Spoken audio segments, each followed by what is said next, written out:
partie-là. Ouais, malheureusement, une partie du Cameroun, tel qu'on le connaît, est allée au Nigeria. Et le Southern Cameroun, justement, qui crée tous les soucis aujourd'hui, s'est rattaché au Cameroun. Et nous avons une crise anglophone à régler. Et c'est aussi l'occasion pour nous de se rappeler de ce 11 février 1961. Merci à vous. Sur le plateau, on va démarrer le programme, madame, monsieur, avec la première articulation. Il s'agit de l'histoire du jour, comptée comme chaque matin par vous. Dominique Audrey Oyengelek, bonjour et bienvenue. Bonjour Eric Fopoussi, bonjour aux téléspectateurs. Ce matin, je vous raconte l'histoire de la jeune fille qui nous a écrit. Elle est âgée de 16 ans et elle dit que sa mère veut briser ses rêves. Elle a 16 ans et elle est en classe de 3e dans un lycée de la ville de Yaoundé et elle désire être une chanteuse internationale. Elle a été élevée par sa mère puisque son père s'est séparé de sa mère lors de la grossesse et elle raconte qu'il n'y a que son père qui, lorsqu'il se voit, essaie de l'encourager. Il lui raconte que lorsqu'elle était petite, elle aimait déjà pousser la chansonnette et il lui avait dit dès le départ que tu seras une star, ma fille, et sache que je te soutiendrai dans tout ce que tu entreprendras. Aujourd'hui, elle voudrait que sa mère lui permette d'arrêter les études en classe de 3e pour pouvoir aller dans les cabarets et chanter, danser comme toutes les autres personnalités de la scène publique qu'elle observe. Elle estime qu'elle est à même, qu'elle a la capacité de pouvoir être une chanteuse. Aujourd'hui, sa mère est contre ce désir-là, contre cette envie d'abord qu'elle arrête l'école et en plus qu'elle devienne une chanteuse. Donc la jeune fille nous demande comment faire comprendre à ma mère que je n'arrive pas à me concentrer à l'école parce que je veux faire autre chose. Et n'y a-t-il pas des artistes qui ont réussi sans être allés à l'école? Et moi, la question que je me pose, comment est-ce que les personnes qui sont censées être les modèles pour la jeunesse se comportent-ils? Est-ce qu'ils... Oui, donc vous avez compris ce que je veux dire.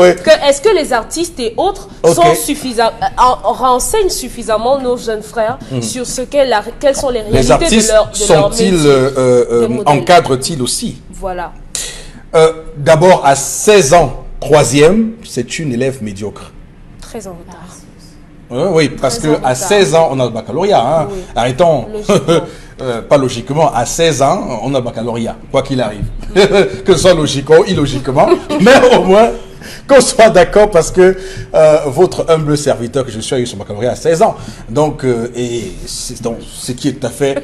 ce qui n'est pas une prouesse, parce qu'il y a des gens qui ont eu 13 ans, on le baccalauréat à 13 ans, à 12 ans, à 14 ans au Cameroun. Ce n'est pas une prouesse que d'avoir le bac à 16 ans. Qu'on soit d'accord. Tout le monde devrait avoir à 16 ans. Voilà, mais quand même, on devrait encourager les uns les autres à avoir le baccalauréat un peu plus tôt. Voilà. En réalité, c'est une grande question qui se pose avec cette jeune fille. Et je pense que dans cette émission, plusieurs fois, on a évoqué des histoires qui nous ramenaient à cette thématique-là. Et Bengan l'a souvent dit, c'est justement... il a un terme consacré, et je voudrais reprendre cela avec vous ce matin, madame, monsieur, qui veut qu'on l'esprit de Dieu qui sommeille en chacun doit être éveillé, doit être ressorti, et chacun naît avec quelque chose, avec une mission sur terre. Peut-être que elle, c'est ça la musique, mais vous savez que ça s'accompagne des règles. On n'est pas dans une société où on fait tout comme on veut et comme on peut. Donc, il y a des règles qui doivent gouverner cela. C'est vrai qu'il y a des artistes, des très grands artistes qui ne sont pas là à l'école, qui ont réussi. Il y a beaucoup d'artistes. Mais si on calcule en termes de proportionnalité, en termes de proportion, ça fait combien? Elle a plus de chances d'échouer que de réussir si elle s'engage dans cette voie-là. Donc, aller à l'école, il faut lui expliquer de manière pédagogique, c'est augmenter ses chances que si jamais elle a un couac là-bas, elle pourra se rabattre sur d'autres pages. Je pense que Bendeka fait de la musique, mais il est également un super mécanicien. Je pense qu'il fait voilà, il a fait de la mécanique auto, je crois. Donc il n'y a pas que lui, il y a également Parole. Non, il a été reçu. Il a été reçu tout récemment ici sur Dimanche avec vous de Esther Maël. Parole Sosten, Parole Sosten. C'est la même chose. C'est la même chose. Voilà, il a également des grandes études. Donc c'est important aussi de relever ces exemples-là. Manu Dibango est un excellent anthropologue. Hein. Il faut le citer, un anthropologue. Donc voilà, il y a des exemples comme ça à foison d'artistes qui ont réussi au plus haut niveau, mais qui ont aussi allié l'école. Il faut l'expliquer à cette jeune femme. Bon, Bengan, sur les inquiétudes et les questions que pose cette femme, qu'est-ce qu'on peut ressortir comme enseignement? Non, je comprends, mais ici je pense qu'il y a sur la première, et Audrey a bien fait de dire rêve. Rêve pour dire à la vie que non, vous rêvez, mais il y a quelqu'un qui peut interpréter le rêve, qui peut mieux vous interpréter ces rêves-là. Et c'est vrai, peut-être que vous avez le talent de chanteur, mais nous ne sommes pas dans un environnement où, si vous vous engagez dans la chanson aujourd'hui, vous êtes sûr de réussir. Vous êtes sûr à 98% d'échouer. Et lorsque vous aurez échoué à 20, vous allez constater votre échec à 22 ans, 23 ans. Qu'allez-vous faire à ce moment-là? Qu'allez-vous faire? C'est le monde, vous voyez, le monde professionnel est très violent. Et surtout la ville est très violente. C'est vrai, il y a eu des Camerounaises comme Princesse Erika, mais elle est en France, elle a refusé de faire son bac. Elle s'est lancée dans la musique et tout parce que là-bas l'environnement est bien encadré. Vous vous lancez dans la danse, dans la musique, dans le cinéma, vous êtes sûr. Et même le président français, il a comme amant aujourd'hui une cinéaste qui avait laissé le truc, s'est engagé. Donc nous ne sommes pas dans le même environnement. Dans notre environnement, vous êtes en classe, vous êtes 100, vous pouvez décider de devenir, vous tous médecins, vous allez devenir médecins. Si vous dites que vous devenez des chanteurs, peut-être il n'y a personne peut ne pas devenir chanteur. Parmi les 100, zéro. Parmi les 100, zéro. Donc, écoutez maman, faites votre école déjà. Dans 3 ans, 19 ans, vous avez votre baccalauréat. Si vous mettez la tête, vous ne mettez pas la tête à l'école parce que vous pensez que maman est un obstacle à votre épanouissement. Non, maman n'est pas un obstacle. Maman tient plutôt à votre plein épanouissement. Demain, s'il va falloir écrire un contrat et connaître même les dispositions, les termes qui sont dans le contrat que vous allez signer avec tel ou tel groupe. Maintenant, lorsque vous aurez un manager, comment vous allez en question? Il faudrait développer ces capacités-là. Et pour lui dire non, maman n'est pas jalouse de toi, maman voudrait que tu fasses de supérieur. Et je termine en épuisant ce que vous avez dit. Il y en a un qui a été même ministre, il est enseignant à lyrique, il a été ministre de la communication, ministre des relations extérieures, Mokoko Bonjo, il a fait la chanson. Tout à fait. Mais il faisait étant à l'université à Londres. Oui. À l'université à Londres. Une des chansons. Donc, voilà, on a ça ici, on pourra passer ça. Tout à fait. Donc, Allez à l'école, ça ne vous empêche pas de faire la musique plus tard, vous allez faire ça plus tard, mais passez d'abord le bac. Ayez votre bac en poche et vous continuerez. Voilà, donc c'est important de le signaler. Donald Brice. Oui, d'abord je félicite cette jeune fille qui a un rêve. Beaucoup n'en ont pas à son âge, beaucoup pensent très peu à ce qu'ils deviendront à 16 ans. Félicitations à cette jeune fille qui a découvert très tôt son talent. Vous avez pris des exemples masculins, Manu Dibango et d'autres.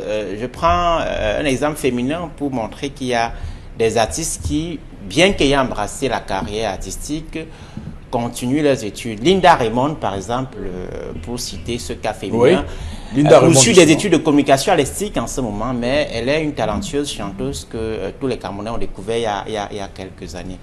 Donc, on peut parfaitement poursuivre ses études, mais également en travaillant sur sa passion, en poursuivant une carrière professionnelle. Non, jeune fille, tu es encore très jeune. À 16 ans, tu dois te concentrer d'abord sur tes études pour comprendre les questions de droit d'auteur, par exemple, les signatures de contrats que tu auras à négocier avec les maisons de production, les organisateurs de spectacles. Il est important pour toi de savoir bien lire, bien écrire, te cultiver dans le monde, dans le secteur que tu as appelé à embrasser. Tu es très jeune, à 16 ans, tu as encore toute la vie devant toi, il ne se fait pas de la poète pour devenir une grande chanteuse. Une chanteuse complète, c'est également celle qui a un background, qui est capable de défendre ses intérêts, le cas échéant. Alors, non, il y a aussi une question qu'on va soulever, et c'est peut-être aussi là qu'il faut rassurer l'ensemble des jeunes personnes qui nous regardent ce matin. C'est quand même une coïncidence assez forte que ce soit le jour de la fête de la jeunesse que nous ayons un sujet comme ça, parce que vous parlez des jeunes qui rêvent. Comment est-ce que l'État du Cameroun encadre les rêves des jeunes? Une artiste comme Asha, qui est une Nigériane, est prof de musique aussi en Angleterre. Hein. Donc, on pourrait davantage imaginer comment former des jeunes professeurs de musique qui donnent des cours dans des écoles de musique, du moins les vulgariser et en faire quelque chose. Malheureusement, est-ce que le Cameroun intègre justement le fait qu'il y a quelques enseignants dans les collèges qui font des cours de musique, mais ce n'est pas suffisant pour qu'on puisse avoir des conservatoires comme on le voit ailleurs, des grandes écoles de recherche musicale. On sait que Eco Roosevelt a fait des travaux là-dessus, mais c'est pas encore vraiment ça, et c'est un projet que l'État devrait prendre en compte. Oui. Eco Roosevelt n'a pas seulement fait un projet dessus. Oui. Eco Roosevelt était un professeur dans le conservatoire de musique. Tout à fait. Il est venu au Cameroun par appel du gouvernement camerounais pour apprendre la musique. Et on l'a cantonné, on a oublié qu'on l'avait appelé pour cela. Donc, en fait, le renouveau tue les talents. Le nouveau tue. Il y avait à Yaoundé un orchestre national et Ali Baba sont sortis par là, Chantal ici et tout. Donc, si on avait laissé la possibilité à Eco Roosevelt de mettre en place ce que le gouvernement lui-même avait imaginé, on n'en serait pas là. Donc, on aurait pu peut-être les talents même un peu plus avant. Parce que je vois une jeune fille à l'époque, il y avait les Rumta. On ne sait pas où, avec un Kembe Peso, à l'époque, qui les encadrait, c'est où? Précisément parce qu'il n'y a pas de politique de suivi de ces choses-là. D'ailleurs, je prends un exemple parce que on en parle aujourd'hui. Rappelons que l'académie qui a été créée tout récemment, que dirige Issa Yatou et Kaleno Gachou, l'ancien coach des Lions indomptables, l'académie de football, là, justement, permettait aux jeunes de ne pas être désorientés, de faire en même temps le football que de continuer leurs études. On pourrait imaginer, dans un pays comme le nôtre, l'encadrement des jeunes comme ça, qui ont des rêves, qui ont visiblement du talent. Oui, voilà, d'avancer. C'était une parenthèse après ce que vous avez dit pour justement voir dans quelle mesure on peut réfléchir ensemble comment apporter des devises. Parce que la musique, il faut qu'on soit d'accord, hein, la musique aujourd'hui apporte des devises dans des pays comme le Nigeria, comme les États-Unis, la France. Ce sont des pays qui ont un fort potentiel musical et qui encadrent vraiment ce secteur. Karine. Bon, pour finir d'abord avec ce que vous avez dit, il faut que cette jeune femme sache que même aux États-Unis, pendant que les artistes chantent, ils ont le temps de rentrer dans les écoles de musique. Ils ont des universités spécialisées dans la culture là-bas et de temps en temps, ils rentrent. Et parfois même, on organise des concerts dans des universités pour pousser les jeunes à trouver des options dans la musique. Et il faut qu'elle sache aussi qu'elle peut croire que son talent c'est la musique, mais qu'elle rêve de faire. Il y a le rêve et il y a la réalité. Et vous allez voir, nous tous on a été jeunes, contrairement à ce que Donald dit, à 16 ans tout le monde rêve, on rêve à partir de 7 ans. À 6 ans l'enfant dit à maman, c'est moi qui va soigner tes blessures. À 7 ans l'enfant dit, maman je serai médecin, maman je serai journaliste. Maintenant à 16 ans l'enfant est capable de vous dire que j'aime plutôt faire ça, j'aime plutôt faire ci. Mais maintenant en avançant, elle peut découvrir qu'en fait elle a une voix de casserole et arrête de chercher la musique et cherche autre chose. Donc il y a le don, mais il y a le talent qui se travaille. Donc je pense qu'à ce moment, si elle est dans le rêve, qui n'est pas encore travaillé, donc elle n'a pas besoin d'abandonner une chose pour suivre l'autre. On n'abandonne pas une chose lorsqu'on n'est pas certain d'avoir mieux attrapé l'autre. Même pour les adultes, c'est comme ça. Lorsque vous voulez abandonner un emploi, il faut vous rassurer que là où vous partez, vous avez déjà signé le contrat. Et que le contrat, c'est au moins 1 an. Donc, on ne démissionne pas comme ça. Si vous nous annoncez des choses... Non, je le dis pour cette jeune dame. Qu'elle sache... Je suis inquiet pour vous. Je suis inquiet pour ce plateau. Ne soyez pas inquiet. Voilà. C'est pour qu'elle comprenne qu'on n'abandonne pas comme ça. Oui. Pour abandonner, il y a une méthode. Maintenant, par rapport à son problème, je peux comprendre qu'à 16 ans, elle ait la volonté, elle ait même envie de chanter et que ce soit ça sa passion. Mais il faut qu'elle sache aussi qu'il y a des canaux qui peuvent lui conduire à ce que sa passion soit vraiment un talent et qu'elle puisse en faire une profession. Il y a des chorales dans lesquelles plusieurs artistes ont commencé. Si elle veut vraiment une formation artistique, elle peut faire de la vocaliste là-bas et tout. Non. Et jusque-là, les chorales... Tel qu'on l'écoute, c'est pas une personne qui manque de repères en termes de musique. Hein. Ça veut dire que quand on l'écoute, elle doit fréquenter les cabarets à foison. Et c'est ça qui l'éloigne. Justement. De ses et études. pour moi, c'est très tôt. Elle sait exactement comment c'est très tôt. Elle sait exactement ce qu'il faut faire pour arriver. Elle sait ce qu'il faut faire, mais elle ne le fait pas. Elle pense savoir. Elle est trop jeune pour savoir ce qui est bien. Parce que, je le dis bien, pour évoluer de manière saine au Cameroun, dans la musique, ceux que vous écoutez avec des belles voix et autres ont commencé par la chorale. Maintenant, moi, je m'en tiens à ce qu'ils disent. Je vais pas rentrer dans mais les biographes sont très forts. Hein. Oui, c'est ce que je dis. Pour avoir été un biographe, je peux vous dire que parfois c'est pour ça que je dis. On pimente 2-3 lignes pour rendre c'est pour cela que la biographie sur ce qu'ils disent. Assez percutante. Je reste sur ce qu'ils disent. Oui. Si elle veut vraiment entrer dans la musique, fréquenter les cabarets ne va pas lui permettre à elle de continuer l'école. Le cabaret est un espace d'ambiance. Et la folie de l'ambiance, et c'est la nuit, à l'heure où les élèves sont en train de faire les 22h, 6h. Il dit c'est la nuit. Le monde du cabaret, c'est pas en journée. Et pourtant, la chorale, ce sera le mercredi et le dimanche. Là, elle pourra vraiment faire du temps, avoir du temps pour ses études. Moi, c'est l'orientation que je pourrais lui conseiller. À elle, si elle veut rester dans le sillage de sa carrière musicale. Okay. Et plus tard, elle pourra maintenant faire le choix après son baccalauréat. Je continue. Encore que, en étant après son baccalauréat, elle pourra voir que le monde de la musique, c'est peut-être un leurre pour elle. Elle aura d'autres horizons. Oui. Il faut qu'elle arrête de fréquenter les cabarets très rapidement. À 16 ans, on est mineur. Non, arrêtons un peu. Non, à 16 ans, on est mineur. Et l'univers du showbiz est un univers qui est également en revers. C'est que c'est un univers Beaucoup pervers. d'artistes ont commencé très tôt par là. Attention, c'est une fille. Et une fille qui peut nourrir nourrir des appétits dans ce genre d'univers. Oui, ça c'est vrai. Il faut qu'elle arrête, ou alors que ses parents l'amènent à arrêter rapidement. Ce que vous dites est... Parce que j'observe un peu la scène musicale camerounaise et j'essaie de revoir le parcours des uns et des autres, généralement la scène féminine. Et je me rends compte que généralement, les trajectoires comme celles que l'on évoque ce matin, donc des personnes qui vont en cabaret, sont des personnes qui ont été abandonnées dans leur jeunesse, ou des personnes qui sont orphelines, qui n'ont pas de repères, ou des personnes dont les parents sont très pauvres. Absolument. Voilà. Absolument. Je ne connais pas de personnes dont les parents peuvent encore payer les études. Par contre, qui ont bravé. Par contre, elle peut faire la chorale, par exemple. Oui. C'est facile. La chorale également est un cadre qui moule de jeunes talents et qui a moulé d'ailleurs des artistes de renom au Cameroun que l'on connaît. La différence entre le cabaret et la chorale, c'est que dans le cabaret, elle fait des prestations artistiques avec des artistes qui pourraient dénicher son talent. À la chorale, vous venez faire les... ou dans les studios. Non, je dis, on peut facilement la détourner. On détecte les talents. Je dis, même à la chorale, on détecte les talents. On peut facilement la détourner. À une messe à l'église. Après, lorsqu'on voit la chorale, c'est quand on est très très petite, vraiment. À un certain niveau, il faut aller plus loin que ça. Il faut commencer. Que 16 ans. Il faut rapidement. Commencer par là. À 16 ans, les artistes, quand on voit les artistes aujourd'hui, se révèlent très tôt.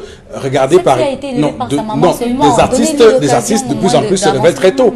Rappelons quand même que le cheminement, c'est pas seulement le cabaret. Vous savez que le cabaret n'est qu'un premier élément, parce qu'avant les cabarets, il y a les répétitions. Hein. Il y a les répétitions qui prennent beaucoup de temps. Il y a également le travail de studio. Il y a également le travail de studio où les gens commencent à mettre les voix de chœur sur les chansons professionnelles. Et ça prend aussi beaucoup de temps. Il y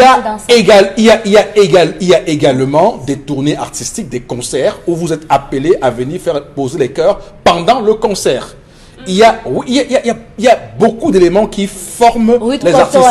Ça demande beaucoup de temps. Voilà. Maintenant, je dis bien que je remarque que ceux qui ont fait ça, généralement, soit étaient des têtes brûlées qui ont dit d'accord, on y va, on oublie tout ce que le père dit, même s'il a les millions, c'est pour lui là-bas. Encore que eux ils peuvent se le permettre parce que même si après ils ne réussissent pas, ils peuvent rentrer à la maison. Maintenant, il y a ceux, justement, dont les parents sont de la classe moyenne, qui, malheureusement, ne peuvent pas jouer avec ça. Maintenant, il y a ceux, donc, les parents sont très pauvres, qui, finalement, s'ils ne sont pas là-bas, ils sont dans la rue. Ou même s'ils ne sont pas là-bas, ils sont des brigands. C'est le cas, manifestement, pour cette jeune fille. Tout à fait. Elle est dans un environnement extrêmement dangereux et les cabarets, comme je disais tout à l'heure, étaient un environnement extrêmement délicat pour une jeune fille de son âge. Elle peut être détournée facilement dans ce cadre-là. Dominique Audrey. Oui, moi, vous semblez tous vous être accordés sur le fait qu'elle soit très talentueuse et tout. Mais moi, la question que j'ai envie de me poser, est-ce qu'elle a réellement un don ou bien elle a plus envie de faire le buzz? Parce qu'aujourd'hui, être artiste, ça laisse quand même il y a des interrogations. On a plus l'impression que ce sont des gens qui font le buzz que des gens qui produisent des œuvres musicales. Aujourd'hui, j'ai envie de me demander, est-ce que cette fille ne veut pas simplement se cacher derrière le prétexte de la musique pour fuir l'école? C'est également une question qu'il faut se poser.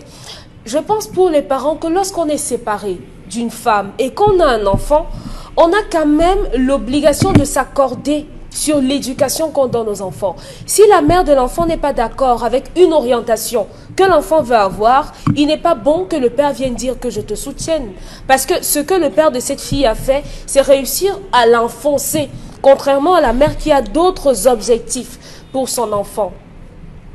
Il y a que aujourd'hui de plus en plus, les jeunes pensent que la musique, du moins, les artistes laissent transparaître de la facilité à travers ce qu'ils nous produisent comme œuvre musicale aujourd'hui. Alors qu'être un artiste, ça demande du temps, ça demande de la concentration, ça demande un certain sérieux.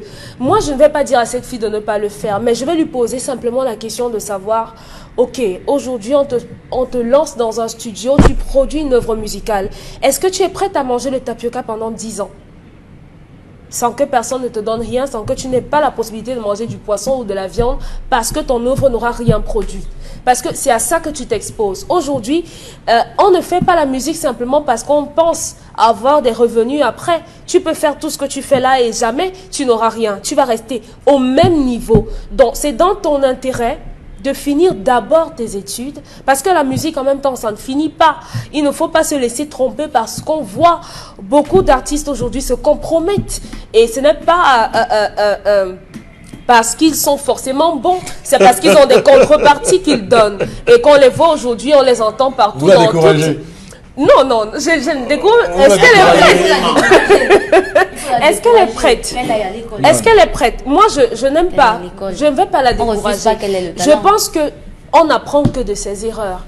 Et les parents, c'est aux parents maintenant de faire voir à l'enfant quelles sont les réalités de ce métier-là. Et c'est pour ça que nos artistes ont le devoir, d'une certaine façon, de faire comprendre aux plus jeunes, de partager en réalité la vraie expérience, qu'ils ne disent pas simplement je suis allé ici, j'ai fait ceci, qu'ils disent réellement aux plus jeunes que ne pensez pas qu'aujourd'hui je suis un tel parce que ça a été facile pour moi. Dites-leur que même si au départ vous n'êtes pas allé à l'école, lorsque vous avez eu une certaine notoriété, vous avez eu des cours particuliers, faites comprendre aux plus jeunes que l'école c'est important.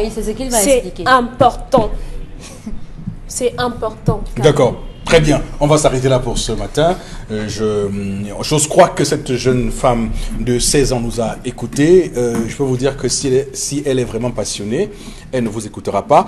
D'ailleurs, c'est très intéressant parce que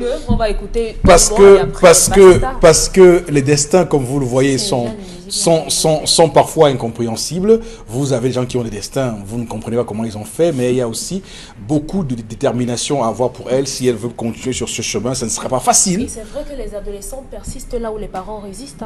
Voilà, donc je peux vous dire que mes parents n'ont jamais été d'accord avec le fait que je sois ce que je suis en tant que dans les médias. Donc vous voyez, il faut toujours avoir la détermination. C'est pas facile, mais il faut toujours savoir ce que l'on veut et où on veut aller. Merci. Madame, Monsieur, voici la colère de Donald Brice Kamga.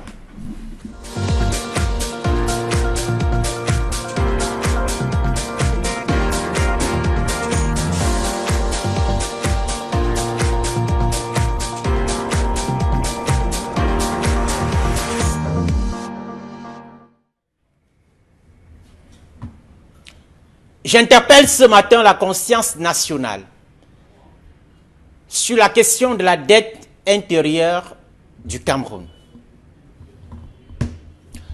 À ce jour, la dette globale du Cameroun s'élève à 8 650 milliards de francs CFA. Ce pointage est du Comité national de la dette publique fin 2019. Dans le détail, la dette extérieure représente une enveloppe de 6 671 milliards de francs CFA. Pour ce qui est de la dette intérieure, elle est de 1 979 milliards de francs CFA. De façon globale, la dette publique du Cameroun est-elle soutenable? Le gouvernement répond oui, sans embâche. Les pouvoirs publics s'appuient notamment sur le règlement communautaire CEMAC, lequel fixe à 70% du produit intérieur brut le seuil maximal d'endettement pour les pays de la zone. Pour le cas du Cameroun, les 8 650 milliards de francs CFA représentent environ 38% du produit intérieur brut du pays. Mais de nombreux observateurs attirent l'attention des pouvoirs publics sur le rythme d'endettement de l'État, mais aussi et surtout sur la qualité de la dette. En 2019, par exemple, le Fonds monétaire international a déconseillé au Cameroun de faire recours à des nouveaux emprunts non concessionnels, recommandant par ailleurs le respect strict du plan de décaissement des prêts contractés mais non décaissés afin de préserver la viabilité de la dette. Une meilleure hiérarchisation des projets et une meilleure efficience accrue des investissements contribuerait à répondre aux besoins de développement tout en favorisant une gestion prudente de la dette, recommandait ainsi le FMI au gouvernement. Dans la typologie de la dette publique du Cameroun, la dette intérieure, autrement dit, la dette que l'État a contractée auprès des entreprises nationales, on l'a dit, est de 1 979 milliards de francs CFA à ce jour. En termes de taille de la dette intérieure, le montant de 1 979 milliards de francs CFA est inédit dans l'histoire récente des relations entre les pouvoirs publics et le secteur privé. C'est une enveloppe rarement atteinte ces 10 dernières décennies par l'État camerounais. Il y a quelques semaines, le ministre des Finances annonçait par voie de communiqué que la somme de 100 milliards de francs CFA est débloquée pour éponger une partie de la dette intérieure de l'État vis-à-vis du secteur privé. Dans le calcul, les 100 milliards de francs CFA représentent à peine 5% de la dette à régler par l'État au secteur privé. En fin d'année 2017, le président de la République annonçait avoir donné des instructions fermes au gouvernement afin que celui-ci éponge la dette de l'État vis-à-vis des entreprises nationales. Depuis lors, cette dette s'est accumulée et augmente chaque année de façon exponentielle. Les conséquences sont catastrophiques pour les entreprises, elles qui sont incapables de répondre à leurs engagements, payer les salaires des employés, régler les dettes vis-à-vis des banques, faire de nouveaux investissements. La conséquence la plus grave est la faillite des entreprises qui croupissent déjà pour la plupart sous le poids d'un environnement socio-économique et politique asphyxiant pour les opérateurs économiques. Malheureusement. À demain. Voilà, c'est une chronique et une colère de Donald Brice Kamgan qui nous permet de rentrer dans un sujet important, je dirais même importantissime, parce que ça touche le tissu le plus précieux de l'économie camerounaise. Lorsqu'on parle de dette intérieure, il faut dire que les PME en la matière sont très touchés par cela. Et je me rappelle encore de cette édition du Cameroun Business Forum, le CBF, ici à Douala, où l'on parlait du financement des PME. Lorsqu'on évoquait justement le climat des affaires au Cameroun, on évoquait la question du financement des PME. Et à cette occasion-là, il y avait eu cette prise de parole du JICAM, du président du JICAM, qui avait à l'époque d'ailleurs pris la parole. Beaucoup ne comprenaient pas pourquoi est-ce que le patron des patrons prenait la parole pour parler des PME, et pourtant le JICAM est censé être voilà pour les grands patrons et autres. C'est aussi important de dire que en réalité, c'est ne pas connaître comment un pays fonctionne avec ses PME, parce que les PME, c'est là-bas qu'il y a un vrai tissu de création de richesse, mais également d'emploi. Et le Cameroun, malheureusement, n'a pas pris l'option de faire en sorte que les PME soient revus. Et à l'époque, le chiffre de 750 milliards de francs CFA était sorti du chapeau, et au sortir de ce CBF-là, le ministre Lupo Motazé avait annoncé le chiffre de 32 milliards de francs CFA. Et beaucoup avaient dit, mais 32 milliards sur autant d'argent, est-ce que vraiment ça résout un problème? Et bon, beaucoup avaient convenu que ça ne résolvait aucun problème, ça en criait plutôt. Donc, Bombok, on est dans un pays où on s'interroge d'abord sur la question de la dette en général, mais davantage sur la question de la dette intérieure et les implications sur comment l'économie va fonctionner, comment un État soutient ses PME. D'accord, effectivement. Sur le problème de la dette dans le cadre général, on s'endette pour amener chez soi les projets de développement. Mais le problème avec nous, c'est qu'on s'est endetté et on a détourné cet argent. Ce n'est plus aller pour les choses pour lesquelles l'argent a été pris quelque part pour être remboursé. Nous l'avons détourné pratiquement. Et ça, c'est le premier. Le deuxième, la deuxième variante qu'on peut ajouter à cela, c'est que lorsqu'on a imaginé la politique de la dette des pays, en fait, c'est pour assujettir ces pays-là. Parce que la main qui donne est toujours au-dessus de celle qui reçoit. Et je pense qu'un Français, Tibor Mende, a écrit un livre dessus, de l'aide à la récolonisation, paru aux éditions Le Point dans les années 83.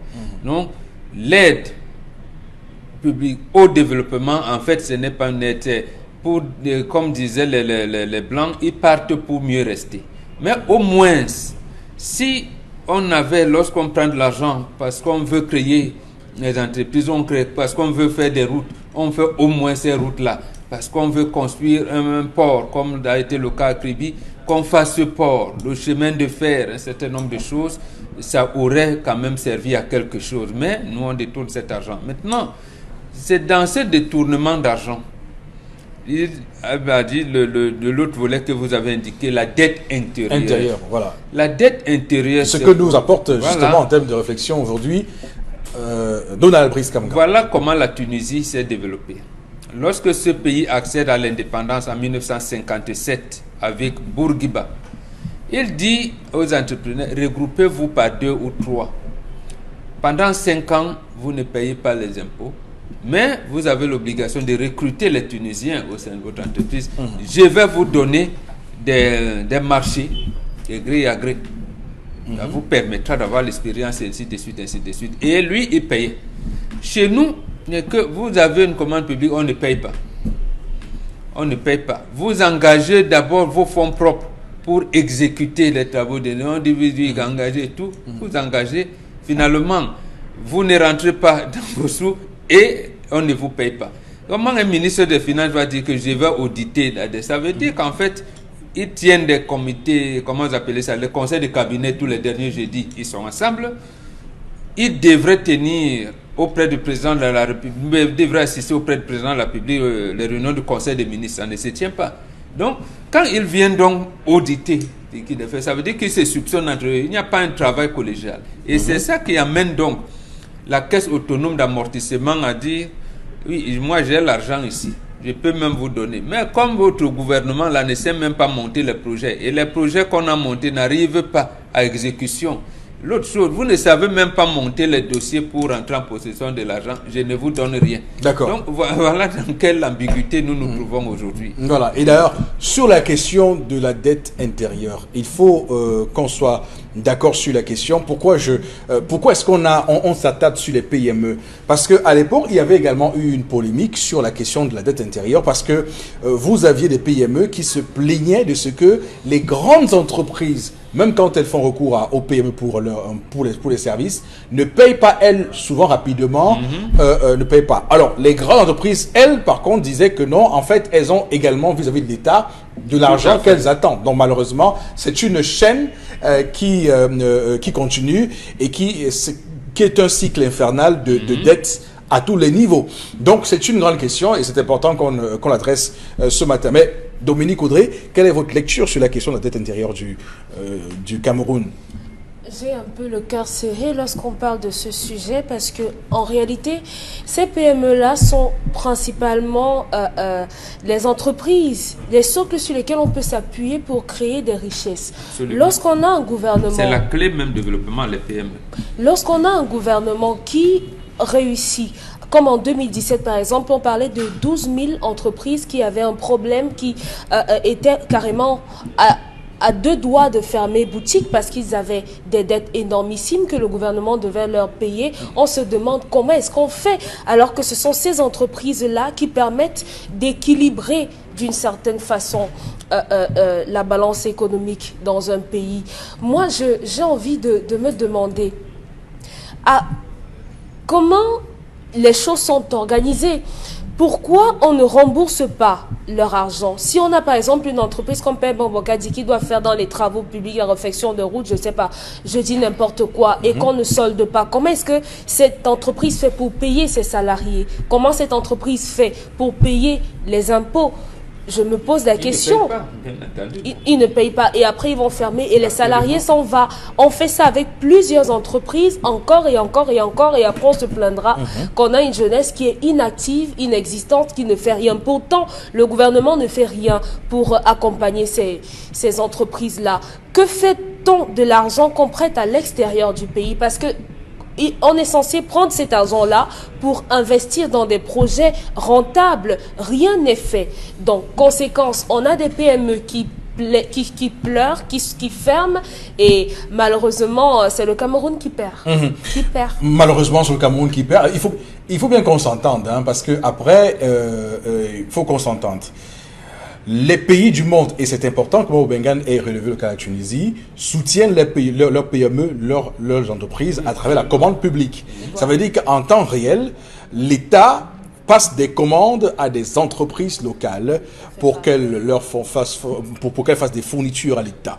Alors, ce qui se passe, c'est que vous avez donc de nombreuses entreprises qui ont effectivement livré des commandes et des fournitures à l'État, mais qui ne sont pas payées, ou qui ont effectivement réalisé des travaux pour l'État, mais qui n'ont pas été payés, et ça dure depuis tellement d'années. Donc voilà réellement le cas qu'il faut fixer, et vous convenez avec moi que dans un climat pareil, on n'avance pas. Donald.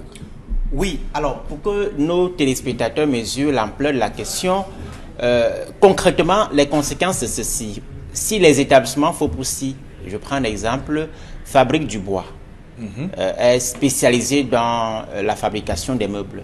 Oui. Les établissements Fopoussi livrent des meubles au ministère de l'Emploi, je prends un exemple comme ça, et que finalement, l'entreprise n'est pas payée, eh bien la conséquence c'est que, les établissements Fopoussi ne pourront plus faire des investissements, 2, l'entreprise ne pourra plus être à mesure de payer ses employés et donc la conséquence est grave pour l'économie, mais également pour nos conditions de vie parce que à terme, votre entreprise sera peut-être obligée de fermer boutique et donc de licencier 200 personnes qu'elle emploie éventuellement. Donc c'est une question d'ordre national et qui touche à l'ensemble de nos concitoyens. Deuxième chose, en 2017, dans son discours de fin d'année, le chef de l'État avait recommandé au gouvernement d'éponger cette dette qui était à l'époque, je crois, de 750 milliards, vous le rappeliez. Et lors du Cameroun Business Forum, on avait tendu au micro-ministère des Finances pour dire quel est le calendrier qui a été mise en place pour régler cette ardoise-là, eh bien le ministre a indiqué que cette dette allait être auditée. Voilà. Pour que l'État sache exactement combien cela coûte. Mais en fait, il n'y a pas une volonté de transparence lorsque vous écoutez des acteurs du patronat, les acteurs du secteur privé, vous disent que cet audit dont on n'a jamais eu les résultats jusqu'aujourd'hui en 2020, cet audit qu'annonce chaque fois les pouvoirs publics, c'est en fait une façon de ne pas vouloir régler cette dette. Troisième chose, est-ce qu'aujourd'hui l'État est capable de régler cette dette? Beaucoup sont pessimistes. Pourquoi? Parce que pour la première fois, vous avez remarqué que pour l'une des rares fois, le budget de l'État du Cameroun a été diminué. C'est inédit dans l'histoire récente du Cameroun. Depuis 2009, on est tout dans des augmentations. Oui. Pour la première fois, le budget de l'État a été réduit en raison du contexte économique.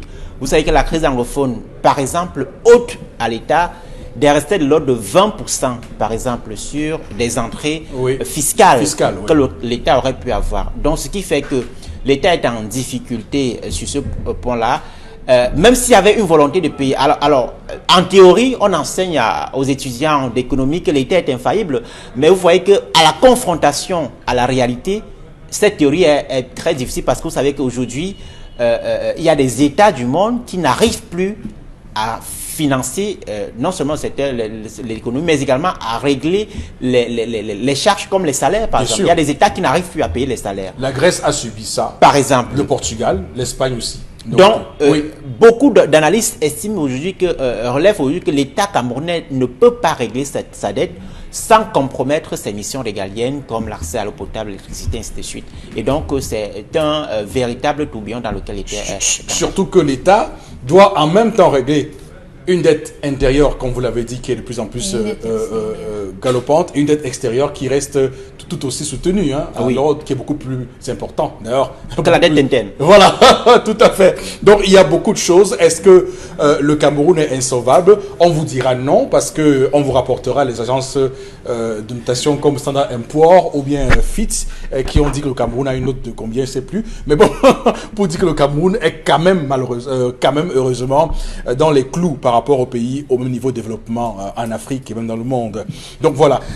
Karine, sur cette question de la dette intérieure, quel est votre développement? Je me rappelle qu'en 2019, l'État du Cameroun a déclaré avoir réglé une dette d'environ 1040 milliards sur un total de 1056 milliards de francs CFA comptant pour la dette de l'année 2018. Ça, c'est la dette intérieure. Sauf que dans ces chiffres-là, le patronat camerounais a dit que c'était pas pareil, que les chiffres n'étaient pas les mêmes parce que le patronat note 1559 milliards de francs CFA à rembourser et l'État du Cameroun ne rembourse que 1056. Ce qui nous porte à croire que de toutes les façons, même quand l'État essaye de rembourser, il y a toujours des restes ou encore il y a toujours un défaut de calcul entre ce que l'État dit et ce que le patronat dit et les entreprises aussi disent. Est-ce que c'est un besoin d'abandonner certaines charges ou encore de réduire les dépenses? Mais toujours est-il que pour parfois rembourser ces dettes-là, l'État met sur pied des emprunts obligataires qui permettent à chaque citoyen de contribuer au remboursement de la dette. Est-ce que l'État du Cameroun est capable de rembourser ses dettes? Je ne pense pas, parce que jusqu'aujourd'hui, à chaque fois qu'il rembourse, le patronat nous dit toujours que la dette n'était pas telle que l'État l'a déclarée. Oui, c'est une autre composante qu'il faut relever. Hein. C'est le fait que nous contractons des dettes pour le service de la dette. Ça veut dire que nous avons des dettes que nous prenons pour rembourser une autre dette. Voilà. Donc, et en 2019, il y avait un montant, près de 360 milliards de francs CFA, et on continue à avancer sur ce terrain-là. Ce n'est pas facile, c'est très glissant. Ce que je voudrais également rappeler, c'est que on doit aussi ne pas aller dans ce sujet avec autant, on va dire quoi, de tentacules serrés sur l'État, parce que il y a une donnée essentielle qui est la corruption. Alors, il me semble quand même, et on observe parfois comment les gens gagnent les marchés au Cameroun. Ça part d'abord de comment est-ce que les gens gagnent les marchés et comment est-ce que ces marchés-là sont payés par la suite et comment est-ce qu'ils font pour gagner ces marchés. Vous savez que il y a des gens dans ce pays qui gagnent des marchés, malheureusement, qui ne les réalisent pas. Mais qui réussissent, je ne sais par quel stratagème, à se faire payer par le trésor camerounais.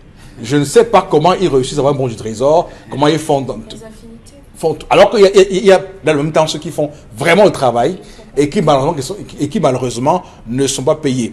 Il me semble quand même que cette question a été plusieurs fois, maintes fois soulevée par le partenaire camerounais par rapport à ces procédures de passation de marché au Cameroun qui restent très opaques, qui ne sont pas très transparents et qui aujourd'hui créent la discorde parce que quand un ministre dit qu'il va auditer une dette, c'est que lui-même il n'est pas certain que justement ces dettes-là ont vraiment été contractées parce qu'il connaît comment ça fonctionne au Cameroun et il faut bien vérifier si tel marché a été effectivement réalisé ou si ça a juste été signé et qu'un bonhomme qu'un bonhomme a simplement acté un marché qui n'a pas été réalisé. Donc, c'est une grande question. S'il n'y a pas de transparence, on va se retrouver justement dans ces bisbilles. Oui, il faut aussi un peu de volonté si on veut régler effectivement la dette parce que il y a des mesures à prendre comme la réduction du train de vie d'État, limiter les missions à l'étranger qui coûtent extrêmement cher au budget d'État, les véhicules administratifs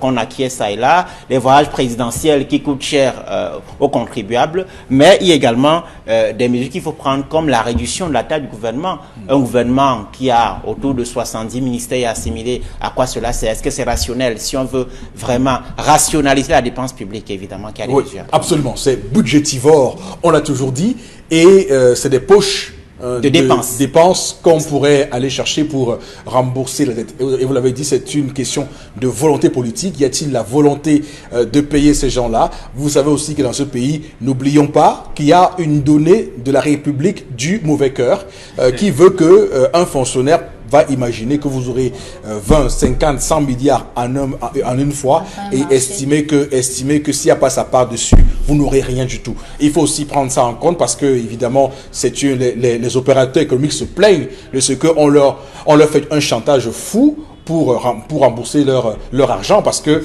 un bonhomme va dire que ma part c'est combien, si j'ai pas 30%, tu ne seras pas payé. Donc malheureusement, c'est ça, il faut lutter contre ces pesanteurs. Merci à vous, Donald Brice-Kamgan, pour cette colère magnifique. Madame, monsieur, restez avec février 2020. C'est un jour de fête au Cameroun. Journée fériée également. Fête de la jeunesse, 54e édition de la fête de la jeunesse avec la thématique cette année qui est jeunesse, paix, décentralisation, gouvernance locale pour un Cameroun nouveau. C'est intéressant de le retenir et de l'avoir à l'esprit chaque fois que nous prenons la parole aujourd'hui. Alors on va pour cette deuxième partie de l'émission avec vous Karine Soltia lire quelques messages. On a évoqué deux sujets en première partie. D'abord l'histoire du jour avec la vocation musicale et ensuite la question de la dette intérieure de l'État du Cameroun. Alors pour ma part, il me semble très difficile pour nous jeunes aujourd'hui de nous engager vers un métier puisque nous sommes dans un environnement décourageant avec multiples problèmes. Néanmoins, je pense que cette fille devrait prendre du temps pour nourrir cette idée puisque le milieu musical est très complexe. Ça, c'est Emmanuel Youmsi depuis Kribi qui nous a envoyé ce message. À Kribi, sur les plages de Kribi, nous disons bonjour à tous ceux qui nous regardent. Évidemment, ils sont très nombreux. À Kribi, nous ont-ils signalé à nous regarder tous les jours. Equinox Télévision, également numéro 1 à Kribi. Je dirais à cette fille de rêver en noir sur blanc et de ne pas rêver en couleur. Les rêves en couleur ont du mal à se réaliser dans ce pays. Pour la musique, l'artiste Nabila a réussi son diplôme universitaire et elle est chanteuse. Il y a la voix. Si tu penses que tu as le talent, fais tes preuves. Fais tes preuves. Là, tu as la chance de devenir international. Pour tes études, poursuis-les. Ceux qui ont réussi dans la musique sont passés par les cabarets. C'est ceux de l'ancien temps. L'école et le stylo que tu vas utiliser pour signer des contrats. Concentre-toi à écrire également des textes. Après les études, tu les mettras sur réalisation. Le public ne fuit pas. Il te donne le temps pour que tu lui donnes quelque chose de meilleur. Ça, c'est Steven Dawson. C'est bien dit. Pour ma part, il me semble très difficile pour nous jeunes aujourd'hui de nous engager vers un métier puisque nous sommes dans un environnement... Ah, j'ai déjà lu ce message. Vous avez cité des exemples. Seulement, il y en a qui ont réussi en faisant les deux. Aller à l'école et faire la musique. Benjo P, Ice Ekwa, Tony Nobody, etc. C'est sujet de l'école et la musique. C'est au sujet de l'école. C'est ce qu'on a dit ici. On a cité le cas de Manu Dibango, par exemple, qui est le plus grand parmi parmi eux tous, qui est un anthropologue, qui a fait l'université à Paris, donc qui a fait anthropologie. Non, le problème, c'est que la fille ne laisse pas l'école, n'abandonne pas l'école. Pas du tout. Donc, juste en prenant l'exemple de Manu Dibango, je pense que ça peut être un modèle sur lequel on peut se calquer, une référence sur laquelle on peut se calquer lorsqu'on est jeune artiste et qu'on veut avancer dans ce métier. D'ailleurs, il serait important aussi pour elle d'apprendre à jouer un instrument de musique, pas seulement avec la voix. La voix est un instrument de musique, c'est vrai, pour ceux qui font de la musique professionnelle, je voudrais le rappeler, mais il faut également avoir un deuxième instrument de musique qui peut être la guitare, pourquoi pas, le saxophone comme Manu Dibango, le piano, pourquoi pas, voilà, un instrument de musique, même si la voix est un instrument de musique. Voilà. Oui. Moi, je l'ai appris dans les cours de musique. Clairement. Les parents sont toujours comme ça. Le jour qu'elle va réussir, ils seront les mêmes à se vanter que, oh, ma fille. Ça, c'est Mohamed Moutoum. Oui, on l'a dit ici. On a dit que, en général, les destins des joueurs qui arrivent, pas des joueurs, bon, pas le football, même la musique aussi, c'est la même chose, et qui arrivent à un haut niveau international, quand vous regardez leur destin, c'est parfois des gens qui n'avaient pas autre choix que de faire de la musique. Hein. Des gens qui étaient très pauvres, abandonnés à eux-mêmes et qui ont dû cravacher comme ça. Et généralement, même d'ailleurs, ces gens-là ont fait de la musique en alliant toujours des petits boulots. Parce que quoi qu'il arrive, elle sera obligée de faire de la musique autre chose. Ouais, je pense qu'il y a des compatriotes, des téléspectateurs. L'objectif n'est pas d'opposer le père, les enfants aux parents. Tout à fait. Ce n'est pas ça.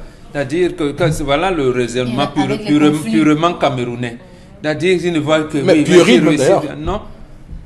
Princesse Erika, son papa, c'est l'un des premiers ingénieurs informaticiens au Cameroun.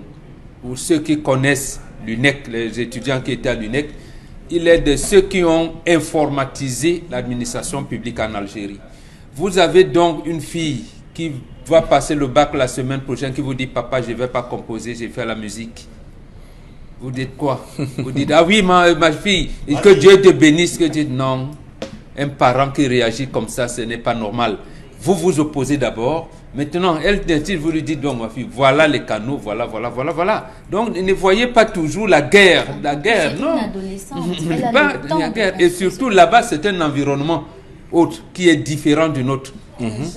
Une fille qui ne veut pas passer son examen de BPC vous dit, moi je vais passer mes nuits au cabaret. Oui. Et une personne bien constituée dans le Cameroun de Paul Biya aujourd'hui, il va dire, ma fille, que Dieu te bénisse.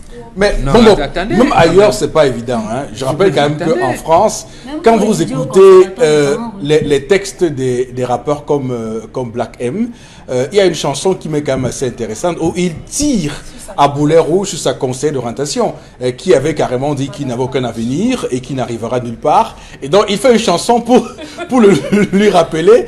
Donc, c'est vrai que en réalité, les métiers artistiques qui sont un peu du hasard, hein, parce que le hasard, c'est le hasard, parce que vous pouvez être très talentueux, mais le public ne vous aime pas. Vous pouvez être très talentueux, mais le public ne vous aime pas. Oui, il faut. C'est des métiers très ingrats. Les métiers où on se place devant un public, un large public, où on vous étudie, où on vous apprécie sur un large éventail public. Travailler pour devenir enseignant, il ne faut pas trop de chance pour être enseignant. Il faut. Je vais prendre un autre. Oui. Il y en a un autre qui est décédé en fin d'année. Vous avez entendu parler de Samson Shoga. Oui. Il appelle l'un des remplaçants de Jean Bekoko. Il avait dit ça à son fils, n'a pas voulu. Maintenant, d'accord, son fils a émergé. Il a même été chef d'orchestre dans une entreprise brassicole de la place. Il a fait la dédicace de son premier disque le 19 décembre. Une semaine après, il mourait suite d'un accident de circulation. Donc, vous voyez, il y a des choses, chers amis, il faut la bénédiction de ses parents. Tout à fait. Si les parents s'opposent, c'est précisément parce que tient à votre épanouissement. Maintenant, si vous restez calme, vous allez et vos parents, ils vont se rendre compte que peut-être que mon enfant est vraiment pour la musique. Et là, maintenant, toutes les énergies seront canalisées pour vous encadrer. C'est comme ça qu'on pose le problème entre un enfant et ses parents. Encourageons nos cadets à aller à l'école, même s'ils n'ont pas de chance de trouver le boulot. Car ce qui est sûr, les choses changeront un de ces quatre. Ça, c'est Gaël Mewak qui a écrit. Alors, un autre message. En plus, en Occident, on peut toujours se rattraper à tout âge. C'est africain. Et ils ont un système social, de sécurité sociale très avancé. Absolument. Ce qui fait que quelqu'un qui n'a pas de travail là-bas peut s'en sortir grâce aux aides sociales. Voilà. Voilà. Ma chérie va à l'école. Tu peux combiner les deux et demain tu seras à l'aise. Si ta musique ne donne rien, tu vas faire quoi? Hugues Magne. D'accord. Merci. On va s'arrêter là pour les messages, madame, monsieur, et basculer tout de suite dans la revue des réseaux sociaux. Karine Sontia. Alors, dans le cadre de la revue des réseaux sociaux, on va parler de 3 sujets aujourd'hui. Le premier sujet concerne notamment le discours à la nation, adressé à la jeunesse du président de la République hier, 10 février 2020. Ce que la toile a retenu, 500 000 emplois créés. Ce que la toile a retenu, il y a 60 ans, j'avais votre âge. 60 ans, j'avais votre âge. Ce que la toile a retenu, ce sont ces différentes punchlines qui ont été publiées sur certaines pages sur Facebook et autres médias. Mais ce qui nous intéresse surtout aujourd'hui, c'est cette violence-là qui est observée et dont le chef de l'État a orienté les résolutions de cette violence-là au ministère de la jeunesse au ministère de la Jeunesse et aussi aux hommes d'église et aux parents. Donc voilà les orientations que vous pouvez avoir. Voilà, le président Paul Biya qui a parlé hier à la jeunesse camerounaise. C'est intéressant aussi de voir que ce discours-là, comme toujours, a été élaboré sur le plan de la forme, comme toujours, de manière excellente. C'est surtout le fond qui dérange, mais quand on prend généralement les discours du président de la République, c'est toujours sur la forme, c'est toujours très bien élaboré, avec évidemment des temps forts. Hein. Il a une manière à lui de séquencer ces discours qui imposent le respect. Maintenant, est-ce qu'on est d'accord sur le fond, ce qu'il fait, le constat qu'il fait de la violence, les causes qu'il en tire, les conséquences qu'il établit sur cette violence-là et les solutions qu'il préconise justement pour résoudre cette violence, sont-nous d'accord ou pas?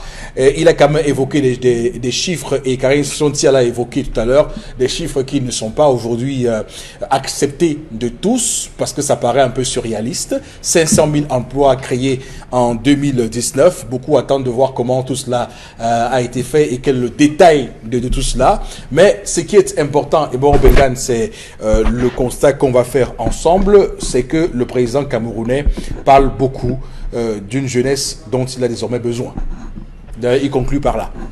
Oui, moi je pensais qu'il allait dire à ses jeunes compatriotes, il avait demandé les excuses à ses jeunes compatriotes d'avoir sacrifié leur avenir et leur dire quand même que quoi qu'il arrive, battez-vous, vous allez pouvoir y parvenir. C'est difficile, mais vous y parviendrez. Oui, absolument. Et quand il rentre en 61, effectivement, il a 28 ans. Il commence par être directeur du cabinet du ministère de l'Éducation nationale, d'Ekimboumouan. Tout à fait. Donc, et les églises à l'époque, il n'y en a pas beaucoup. Mais lui crée donc les églises aujourd'hui pour servir à quoi? Parce qu'il a créé le chômage, il a vu comment, il dit, mais ces jeunes-ci, il faut leur bourlinguer la tête, il faut leur demander de prier. La prier et c'est comme ça qu'il crée les bars, les ventes emportées. Bon, sinon, s'il s'intéresse à la vie politique, moi je ne serai plus là. Voilà l'orientation qu'il a donnée à la jeunesse. Donc il ne doit donc pas être surpris qu'il y a la violence. C'est lui qui a été là quand on disait bien qu'il ne faut pas construire les ventes emportées à côté des établissements scolaires. A-t-il donc appliqué cela? Non. Il a encouragé les jeunes à pratiquer le sport. D'abord, que le dit mouvement sportif qu'il a lui-même détruit. Mais même si ce qui reste là, comme mouvement sportif aujourd'hui, est-ce que les jeunes, il y en a une là, qui veut être musicien, qui ne sait pas où pratiquer, alors qu'il y avait un orchestre national à Yaoundé qu'on a détruit, et que Roosevelt n'arrive pas à donner des cours de musique parce qu'il n'existait pas de conservatoire. Sinon, les problèmes de ce que pose notre fille aujourd'hui n'allaient pas être posés. On dirait seulement, oui, peut-être que l'option l'enseignement général que tu veux prendre ma fille, essaye de voir là-bas, ou avec l'éco Roosevelt, voilà, il y a des canaux où tu pourras. Donc, tout ça, le chef de l'État a détruit.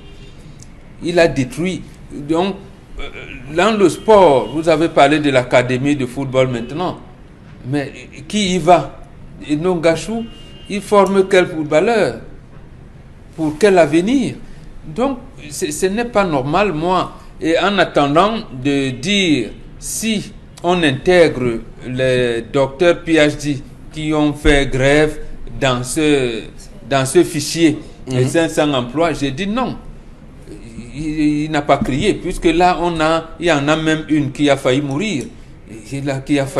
Bon, il dit que le chef de l'État dit que des jeunes ayant reçu une bonne éducation et une bonne formation auront naturellement les meilleures chances de se comporter en citoyens responsables et d'accéder à l'emploi.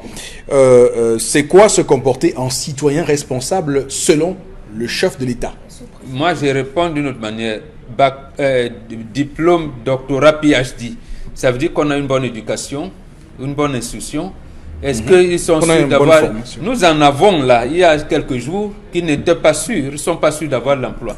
Et nos universités continuent à former les docteurs PhD qui ne sont pas sûrs d'avoir des emplois.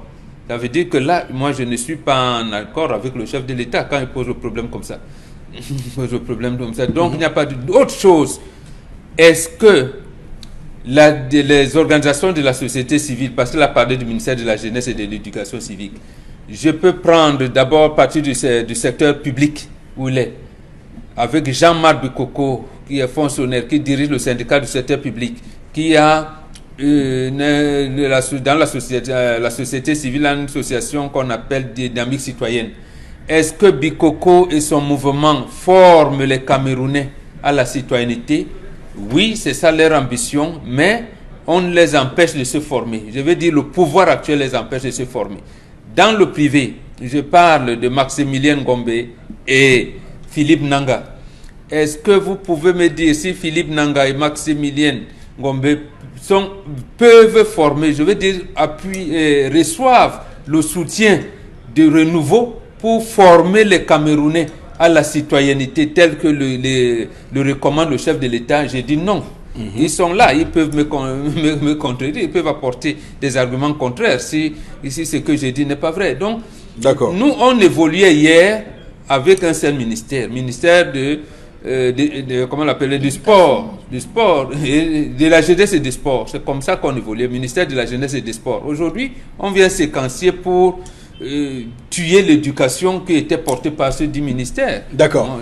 Alors, Donald Brice Kamgan, il y a un extrait que je voulais partager avec vous. Il dit « Je voudrais insister sur ce point car il n'y a que trop d'endroits dans le monde, et notamment en Afrique, où la violence fait le malheur des peuples. Nous ne voulons pas de cela au Cameroun, insiste-t-il. Notre objectif demeure l'établissement d'une société pacifique, démocratique, juste et prospère. » On ne peut qu'être d'accord avec ça.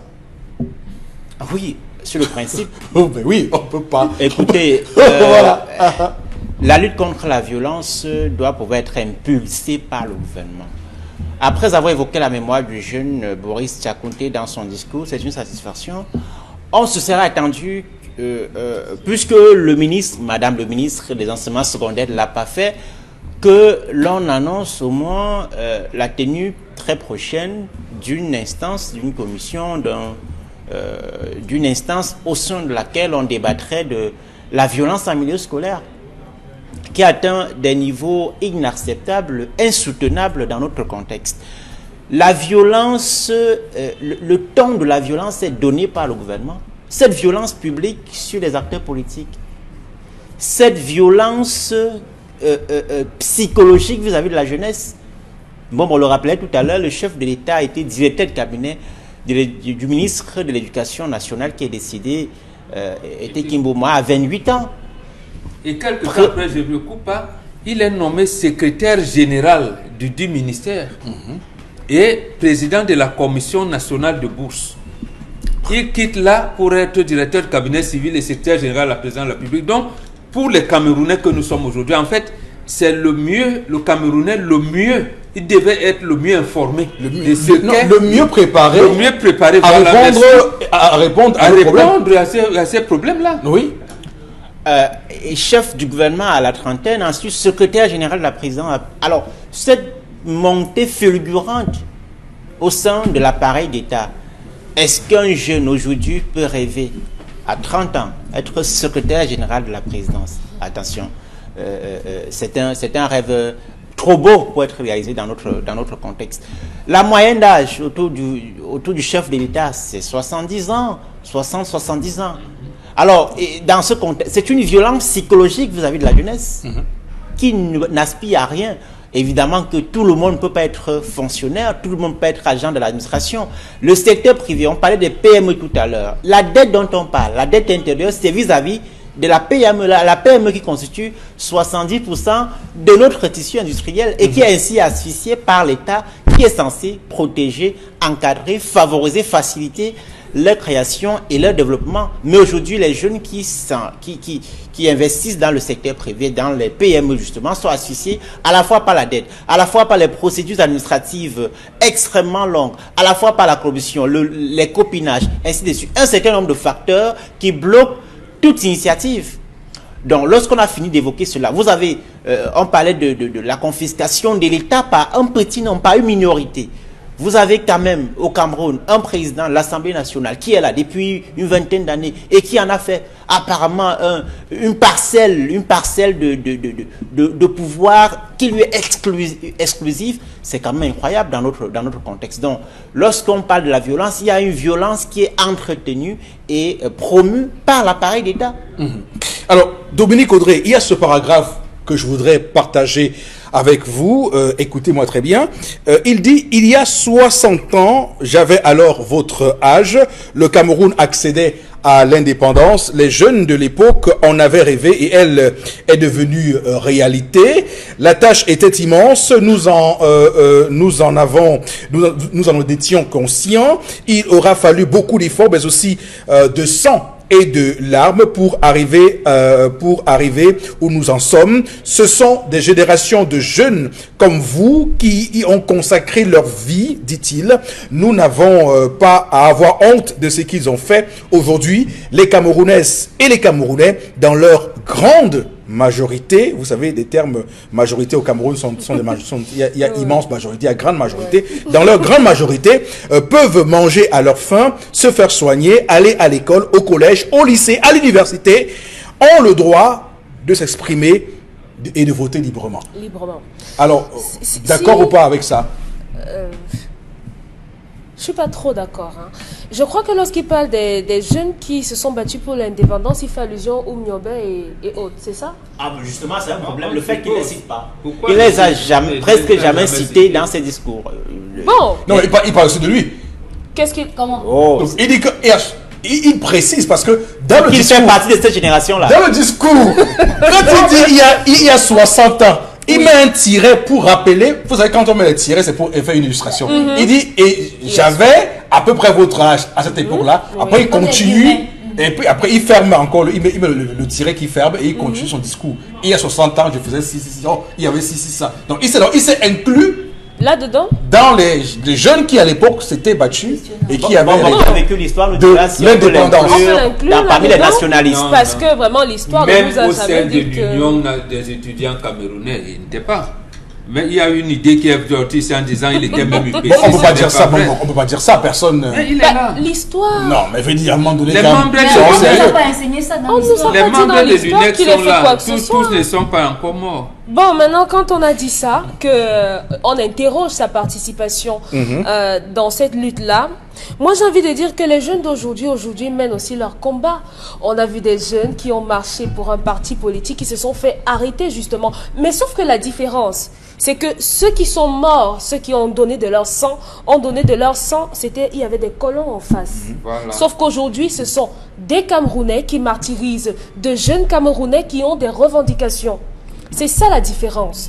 À côté de ça... mais je pense que le président, quand il évoque ça, Il a dit faut qu'on se que comprenne. le sang, il est là. Oui, il dit qu'il y a le sang, mais il dit que ces jeunes-là, comme lui, à l'époque, il avait, si on parle de 60, il avait 28, il avait 27 ans. Oui. Il a 27 ans quand le Cameroun arrive à l'indépendance. Donc, il est aussi un jeune Camerounais, à cette époque-là, qui a des rêves et qui a tout ce qu'il dit. Et donc, cette génération de jeunes dont il a fait partie, ont travaillé. Il y a eu sang et larmes à ce qu'aujourd'hui le Cameroun ait, les Camerounais dans leur majorité, leur grande majorité, puissent avoir mangé à leur faim, puissent aller se soigner. C'est pas uniquement l'accession de l'indépendance. Il parle d'une action globale de leur génération. C'est clair, monsieur Fopoussi. On commence donc par l'indépendance pour dire qu'aujourd'hui aussi, on a eu une catégorie de jeunes Camerounais qui avaient des besoins d'indépendance à un autre niveau. On a eu des jeunes qui ont eu besoin d'accéder à certains postes. On a des jeunes qui ont eu besoin d'accéder à une certaine liberté d'expression et ils ont été reprimés par d'autres Camerounais. Contrairement à cette époque où ils avaient 60 ans, où c'était des colons qui les avaient martyrisés. Aujourd'hui, au Cameroun, on ne se soigne pas. Je vous ai parlé du cas d'un malade ici qui allait faire un examen et on lui a donné rendez-vous dans 2 semaines pour avoir les résultats. Combien de Camerounais meurent dans des hôpitaux? Combien de Camerounais meurent sans pouvoir se soigner parce qu'ils n'ont pas d'argent? Donc on ne peut pas dire qu'aujourd'hui les Camerounais se soignent ou pas. Non, on ne se soigne pas, on ne mange pas. Combien de personnes là dans la rue vous accostent parce qu'ils ont besoin de nourriture? Alors, oui, allez-y, continuez. Non, voilà. Bref, ce que je voulais dire, c'est que sur cette question des défis générationnels, il a évoqué le défi qui était les leurs quand le Cameroun accède à l'indépendance.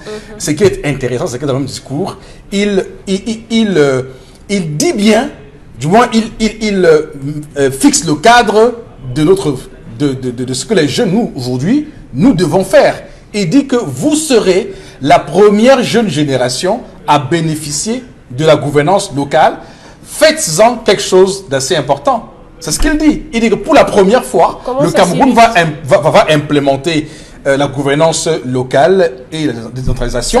Donc vous serez donc les premiers jeunes à justement bénéficier de ça. Dans le cadre de la décentralisation, d'abord, nous sommes en 1996, ça fait 24 ans qu'il aurait pu mettre ça. Ça veut dire que comme dans son habitude, il a dit, c'est mes jeunes compatriotes, je ne leur donne pas le champ de leur plein épanouissement. Ça s'explique par le fait que le Bureau national de la jeunesse de son parti, qui met en place en décembre 1996, donc quelques 12 mois après la promulgation de cette constitution, il y en a un, le premier vice-président national, Guidiol Ngan, qui s'est retrouvé dans la liste du SDF.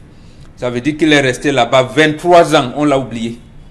Ateba Yéné, paix à son âme, il est mort. Il le disait tous les jours, mais pourquoi vous nous avez? Nous sommes formés. Nous avons été formés à l'école. Nous sommes à la jeunesse même.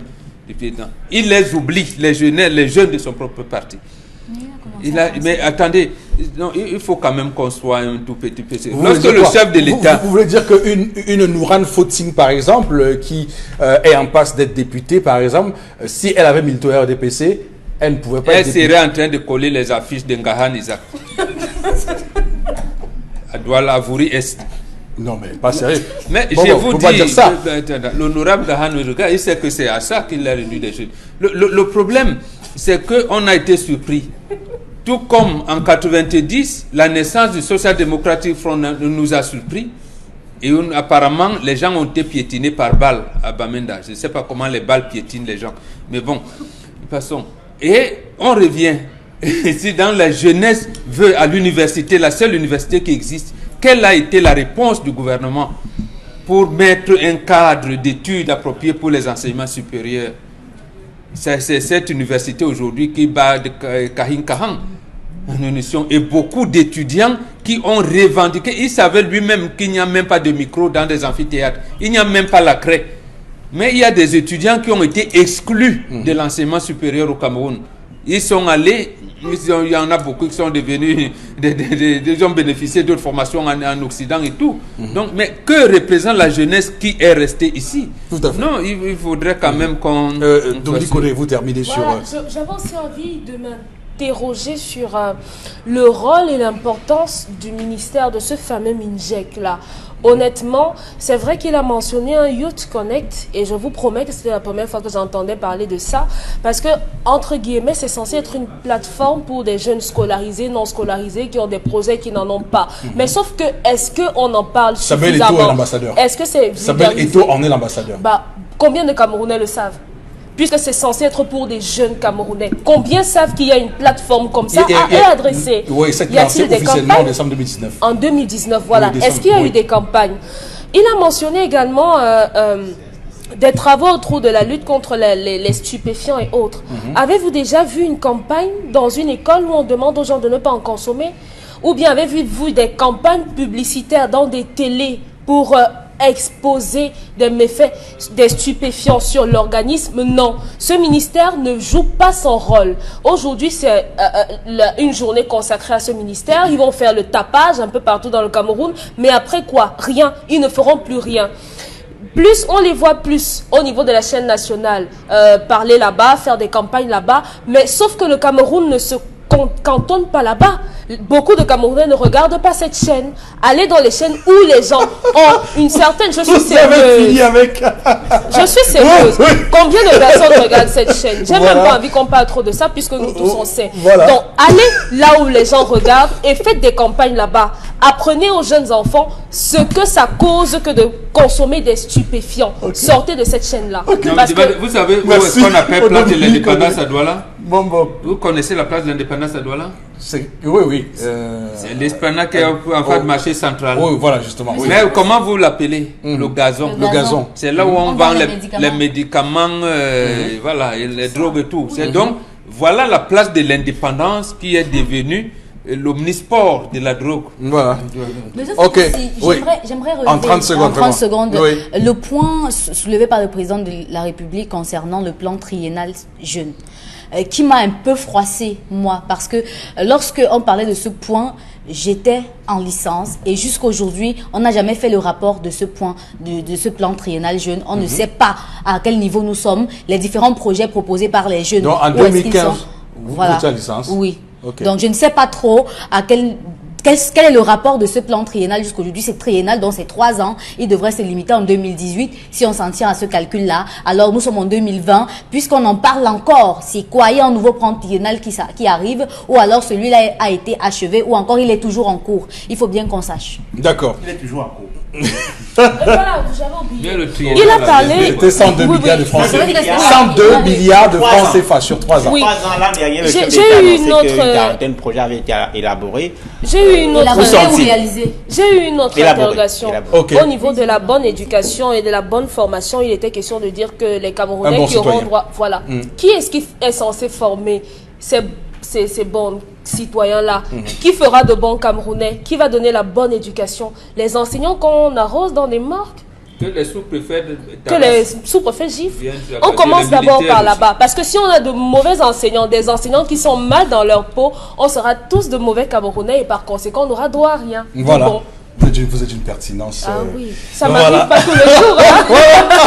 Vous êtes une pertinence. Ça m'arrive pas tous les jours. On poursuit cette revue des réseaux sociaux. Cette revue, Karine. Oui, on continue avec la revue des réseaux sociaux. Le deuxième sujet qui nous intéresse aujourd'hui, les habitants de la ville de Marois, particulièrement la commune de Marois 2e, ont calciné 3 véhicules et ont détruit les portes de la mairie du maire.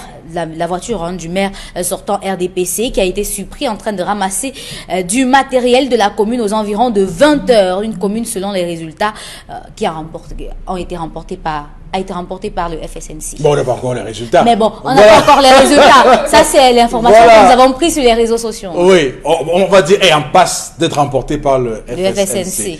Pour nuancer, même si là encore nous sommes répréhensibles. Parce qu'on n'a pas le droit de passer. Voilà les images de ce qui s'est passé à Marois. Il semble que les résultats arrivent très bientôt, en réalité. Ça met du temps. Hein. Oui, non, ils ont 48 heures, non, je pense. Non, ils ont 72 heures. 72 heures. 3 jours, donc demain. En réalité, donc ça arrive d'ici là. Ouais, mais s'ils ont travaillé rapidement, on peut les avoir aujourd'hui, quand même. On aurait bien aimé avoir ça le lendemain. Voilà, au moins dans un pays comme le Cameroun, on devrait quand même les avoir déjà. Pas sorcier de l'avoir le lendemain. Non, le jour même. Ailleurs, à 20h, lorsqu'on fait les résultats, non, sur l'ensemble du pays, on sait exactement quelle est la nouvelle carte politique du Cameroun, en réalité. Alors, sur cet acte-là, qu'est-ce que vous direz par rapport à cet acte-là? Non, la violence est condamnable. Est-ce que le maire devait aller faire ça? Parce qu'après, qu'est-ce qu'il cachait là-bas dans son bureau? Je ne sais pas. Toujours est-il que, contrairement à ce que dit le chef de l'État, il a les jeunes compatriotes qui sont éveillés. Et les jeunes compatriotes n'aiment pas la provocation.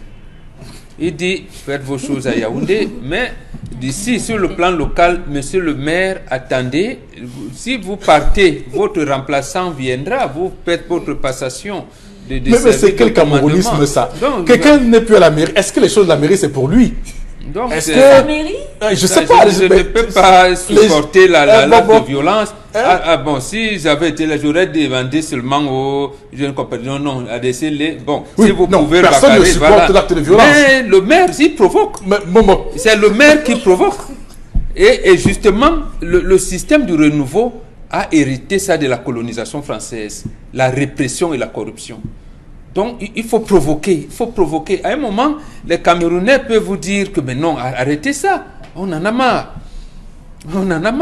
Si vous sentez que vous êtes, vous n'allez plus briguer, vous serez plus maire, mais attendez, le lendemain, vous venez prendre. Non, mais est-ce qu'il doit d'abord prendre? C'est la question. Non, je n'en sais rien. Peut-être il peut avoir des effets personnels là-dedans et tout. Oui, mais les effets personnels, oui, mais quand je vois ce qu'il prend, ça n'a rien à voir avec les effets personnels. Voilà. C'est le brigandage que le régime Donald, en place nous est-ce que justement c'est pas ça le problème au Cameroun? Les gens ont des postes, ils pensent qu'ils ont des titres fonciers. À partir. Oui, c'est la conception personnelle de la fonction d'État. Un maire est un représentant de l'État dans sa commune. Et en cette il sait bien qu'il a un mandat, non? Et il a un mandat qu'il est en train de remettre en jeu. Marois deuxième, je crois que dans cette commune, il y a je crois environ 3 ou 4 formations politiques qui sont en course pour les élections municipales. Est-ce que le maire sortant a vu le danger venir et voudrait priver la mairie d'un certain nombre de documents ou de... Non, mais quand il est ramassé, on dit qu'il allait ramasser, il est dit qu'il allait ramasser le matériel de la commune. C'est quand même assez grave. C'est extrêmement grave. Évidemment que personne... C'est là où on entend l'intervention des autorités administratives et non pas pour frapper sur les enseignants. D'accord. Voilà. Karine, on termine. Oui, on termine avec ce sujet concernant l'ancien directeur de la chaîne nationale, Amadou Vamoulke, qui est aujourd'hui incarcéré depuis juillet 2016. L'ancien dirigeant de la chaîne de télé et radio. Il s'agit de 6 millions d'euros qui lui sont attribués pour avoir détourné les fonds entre 2005 et 2016 où il était à la tête de cette entreprise. Mais jusqu'ici, on déclare qu'il y a une absence de preuves malgré toutes ces accusations. Qui déclare?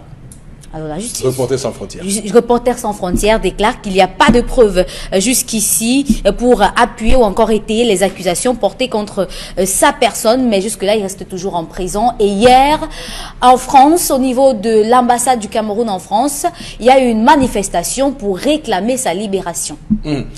Alors, je voudrais quand même rappeler sur un petit pied, de retour sur l'autre sujet pour dire que ce qu'on a dit ici sont les informations qui ont été relayées par notre correspondant à l'extrême nord, Amadou Laïrou. C'était des informations exclusives de première main, Equinox. Donc, il a fait un travail remarquable justement tard pour récupérer, pour recouper et collecter toutes ces images-là pour nous. Donc, Amadou Laïrou. Maintenant, revenons-en à Amadou Vamoulke. Alors, Dominique Audrey, tout à l'heure, vous avez parlé de la chaîne nationale. Voilà l'ancien directeur de la chaîne nationale qui aujourd'hui subit tous ces déboires. Près de 3 milliards 900 millions de francs CFA.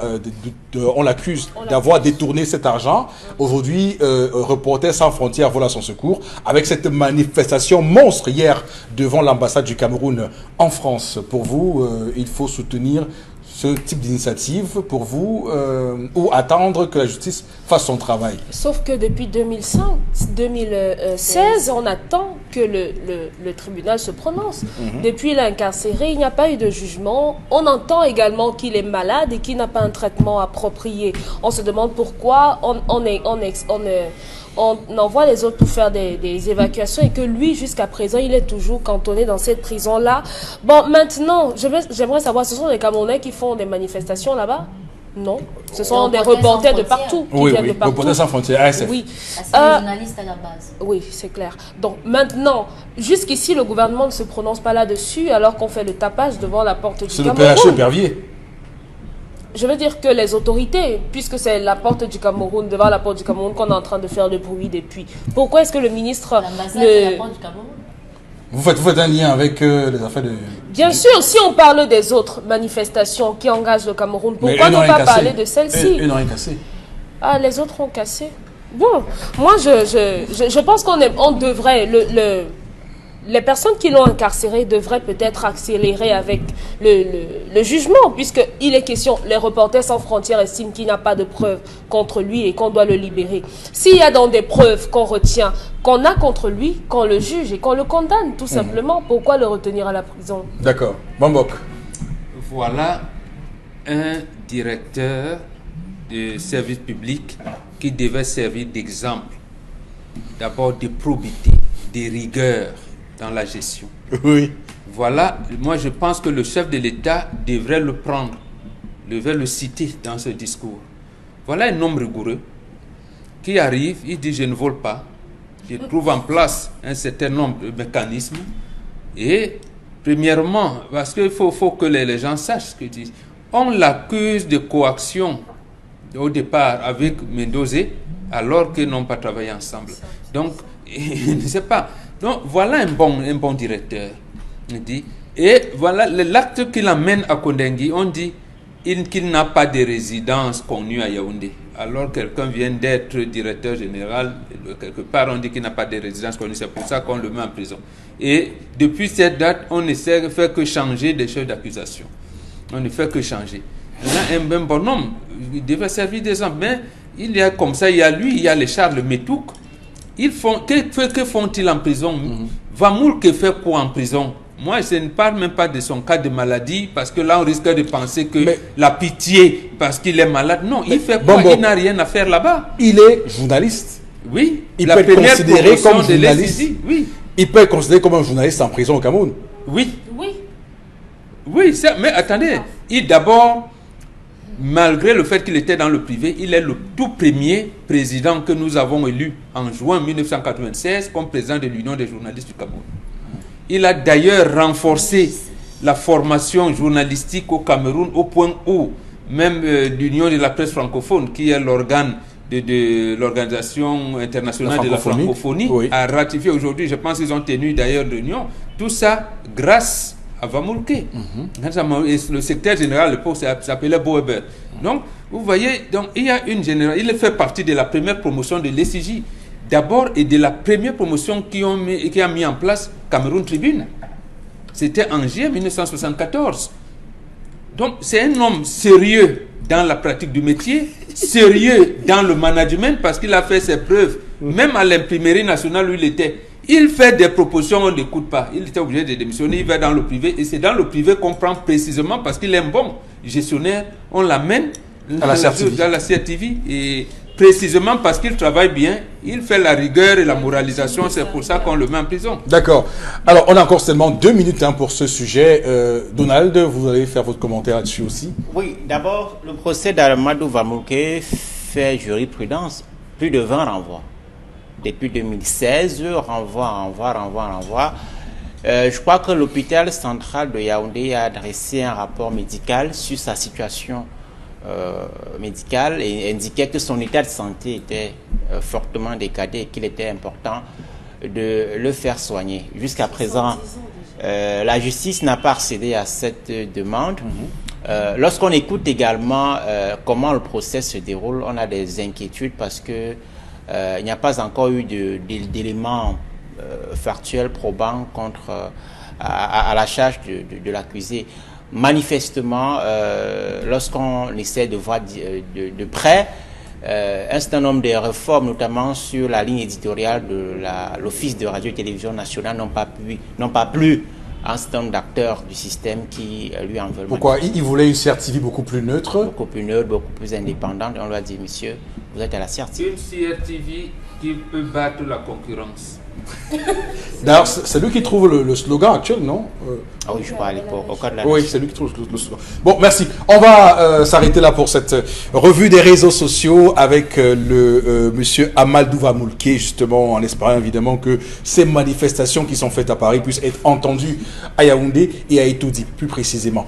On va tout de suite basculer pour retrouver interpellation, madame, monsieur, pour ce matin. On regarde l'élément et ensuite commentaires sur le plateau. À mon avis, je pense qu'il va falloir seulement que les Camerounais se confessent. Vraiment que les Camerounais se confessent. D'accord. Et regardent plutôt le travail. Oui. Et rien que le travail. Parce que je suis surpris qu'il y a 60 ans aujourd'hui, nous on aidait un pays. Et qu'après 60 ans, c'est le même pays qui vient nous aider. Ça veut dire que nous on avance. Hier, nous étions dans le rang des pays en sous-développés. Aujourd'hui, nous sommes revenus on nous a mis dans le rang des pays pauvres et très très endettés. Ça veut dire que si nous nous mettons pas au travail, 60 ans après, on ne sera même plus très pauvre et très endetté. Tout le monde va mourir. Donc je propose vraiment qu'on ouvre plutôt, qu'on sensibilise les gens plutôt à rentrer dans l'agriculture, parce que la terre ne tombe pas. Que le ministère de l'Agriculture soit renforcé. Que le budget du ministère de l'Agriculture soit élevé vers le haut. Et qu'on crée une banque. Et qu'on crée vraiment une banque pour permettre aux gens qui veulent se lancer dans l'agriculture comme moi. Comme moi, je veux bien, parce que j'ai le terrain, mais les moyens pour le faire, moi, je n'en ai pas. Et si j'avais ce moyen-là, je serais en train d'employer peut-être même 200 personnes aujourd'hui. Évidemment, ce que dit le compatriote, c'est très pertinent. J'ai juste un peu pouffé de rire quand il a évoqué le cadre du pays très pauvre, très endetté, en signalant que dans 60 ans, nous risquons de plus être seulement à ce niveau-là. Nous mourrons tous. Voilà, ça fait peur. Oui, vraiment, ça fait peur. Alors, sur la question agricole, c'est vrai qu'aujourd'hui, il n'est pas juste question d'encourager les gens à s'intéresser au secteur agricole, mais c'est aussi de mettre en place une politique cohérente nationale. Et d'ailleurs, le président en a parlé hier de transformation de nos matières agricoles sur place, ce qui permettrait à nos producteurs de voir beaucoup plus clair et de ne pas être influencés par les prix qui sont fixés, on va dire quoi, à la City, à Londres ou encore à New York avec tout ce qu'on peut connaître comme place financière. Oui, il avait dit au comice agro-pastoral de Bolova, mais on attend toujours de voir quelle orientation il va prendre. Tout le monde sait, même nous. Bon, cette fille, elle a 16 ans, elle est en classe de 3e. Moi, à 16 ans, je n'avais pas encore le certificat d'études primaires indigènes. Donc, nous, à notre époque, on nous disait que le Cameroun est un pays agricole. Je pense que même à votre époque, si j'entends ça aujourd'hui, ça veut dire que nous sommes toujours un pays agricole. Tout à fait. Mais est-ce que l'agriculture a donc développé notre pays? Non. Pour quelles raisons? Les réformes agraires dont il fait allusion, nous avions au Cameroun le crédit agricole Cameroun qu'on a fermé parce que un PCA qui était un ancien ministre a détourné de l'argent. On a fermé la banque agricole. C'est là où on en est. On a un ministère en charge de l'agriculture et apparemment du développement rural. Je ne sais pas ce que le cacao et le café ont apporté dans le développement de nos contrées. Je ne vois pas. C'est pour cette raison, effectivement, que en 1990, ce sociologue Jean-Marc Ella, après avoir vu les réformes que le Renouveau apportait, il a écrit un livre, « Quand l'État pénètre en brousse ». Donc, l'État, il faisait donc des critiques à ces réformes agraires-là, qui aujourd'hui, on voit là où on en est. On vient fermer l'ONCPB. Au moment où l'ONCPB donne l'argent à l'État pour payer les fonctionnaires, ou donne les ristournes aux planteurs, on vient fermer. On vient tuer le chaos. On vient maintenant tuer la Midevive. Il y avait une mission de développement de produits vivriers. On a fermé pratiquement. Sodecao, je ne sais pas si ça existe. Donc, nous sommes un pays où aujourd'hui, on devrait être dans le pain est fait avec le manioc, avec la farine de manioc, de patates, et même importé à l'extérieur. Voilà, et tout. Donc, on a tout. Voilà, donc, exporté, pardon, à l'extérieur. Là où le chef de l'État devait orienter les ingénieurs. À quoi c'est les ingénieurs agronomes qu'on forme à Tchang depuis des années? À la FASA. Voilà. À la FASA. C'est tout. C'est vraiment triste. D'accord. C'est triste, comme vous dites. Bon, au Bengan, on va sortir avec vous, Karine, quelques messages reçus de nos téléspectateurs ce matin. Oui. Il n'y a pas d'hôpital dans mon village. Beaucoup de jeunes sont morts par manque d'argent ou de technique. Ça, c'est Leïla qui a écrit ce message. C'est la réponse au chef de l'État, c'est ça? D'accord. Voilà, un autre message. Pourquoi l'évacuer, lui? Nous avons des hôpitaux de référence et des médecins bien formés. C'est Cam African qui a écrit ce message. Mais c'est parce donc, que... on l'évacue, c'est les médecins eux-mêmes qui ont dit que la maladie qu'il a, ils ne peuvent pas le suivre ici. Alors, voilà. Il a 70 ans. Hein. C'est de la démagogie pure et simple. Ange Raphaël, à côté de nous, de l'université, est plein de snacks et auberges. Il parle de sa part là-bas. Ça, c'est Bezalel Ngangem qui a écrit ce Une incongruité nationale. Et c'est terrible. Hein. Je vous dis, quand vous arrivez là-bas à l'université de Douala, vous vous demandez si les gens réussissent à comprendre un seul cours. Parce que, parce que les décibels là-bas, c'est extrêmement, c'est grave. Il n'y a qu'au Cameroun qu'on peut avoir ce genre d'incongruité. Ça n'a rien à voir avec les idées universitaires, rien du tout. Et les bars, et les vendeuses de plaisir, et autres, elles pilulent là-bas, c'est terrible. C'est un environnement totalement à l'antipode de ce que Platon appelait, nul n'entre ici, ce n'est géomètre. Non, il n'y a pas de géomètre là-bas. Oui. Voilà. Donc, si moi je comprends bien, il nous demande de continuer à verser du sang. C'est Pascal Andy qui se pose la question. Non, plutôt qu'il demande de se taire. Exactement, il crée tous les bars et églises pour endormir les Camerounais, les désintéressés à la chose politique africaine. Kémit qui a écrit. Les églises de réveil, les bars, les snacks et tout ce qui est mauvais sont pleins au Cameroun. D'accord. Notre message. Un dernier message. Donnez seulement ma part d'emploi sur les 500 000 qui ont été créés dans les secteurs modernes depuis des années. Je ne vois rien à cet âge. Un gars a dit que depuis 3 ans, maintenant, est annoncé le chiffre de 500 000. Il dit donc on serait déjà à 1 500 000. Alors il veut bien savoir où sont ces 1 500 000. Bon, si on compte les motos, est-ce que même les motos sont sérieux? Est-ce que même les motos, il faut quand même qu'on soit sérieux? Est-ce que même les motos, les gens en parlent parce que dans le quotidien, les Camerounais manquent. Je vous dis que c'est absolument grave. On termine là-dessus vraiment. Depuis quelques jours, vous avez des jeunes qui nous écrivent inbox pour demander du travail. Des jeunes qui sont bien formés, mais qui n'ont pas de travail. Avec des diplômes. Oui. Vous vous souvenez du garçon des couveuses là? Oui. Et voilà, il y a quelqu'un qui a besoin d'aide justement pour pouvoir aider notre système sanitaire avec des couveuses qui fonctionnent sans électricité, malgré toutes les demandes. Il n'a pas de financement. Comment on fait donc? Voilà un jeune qui veut essayer, oser. Vers qui est-ce qu'il va se tourner? D'accord. Merci à tous et à chacun. Merci sur ce plateau. Merci à nos équipes techniques. Madame, messieurs, passez une belle journée. Passez également une bonne fête de la jeunesse. Hein. On se retrouve demain lorsqu'il sera 10h. Que Dieu bénisse le Cameroun et ses 500 000 emplois.